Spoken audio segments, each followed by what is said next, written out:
जय जगन्नाथ एवरीवन। तुम मैंने एयरटेल जियो बहुत गुड़ा टेलीकम कंपानी तुम मैंने रिचार्ज कर किंतु गोटे कथा मन रख जी भी बड़ बड़ कंपानी अच्छा ना ये जो टेलीकम्युनिकेशन कंपानी मालिक मैंने अच्छा ना समस्ते राजनीतिक सहित सहित बढ़िया कनेक्शन केमी देख तुम मैंने बाउंड करदेल जे 198 टका रिचार्ज करते बाउंड जी कि छोट फोन धरची बड़ फोन मुझे किसी असुविधा नहीं मुझे यूज करदेवी मुझे न करें मत जना अच्छी मुझे यूज करें जी छोट फोन धरती निश्चित सी गरीब हो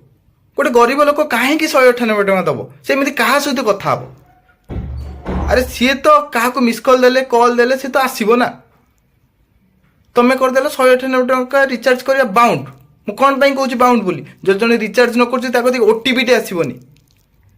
गोटे आधार कार्ड तो सी ओटीपी टे चाहिए ना से ओटीपी भी आसबनी तुम ये राजनीति करचुअली राजनीति चाहिए से चेंज करें ना ना तुम तो कमिशन खाऊ तुम है चट्टा कमिशन खाऊ है से तुम ये सब संस्था चलैच खराब लगुनि अरे तुम्हें नहीं कि चकचकिया गाड़ी बुलूच टैक्स लगौच ये कर जहाँ भी कर गरीब लोकर कौन उन्नति हो रे भाई सेटा को भी लक्ष्य कर देह कई नेबेनी। जय जगन्नाथ।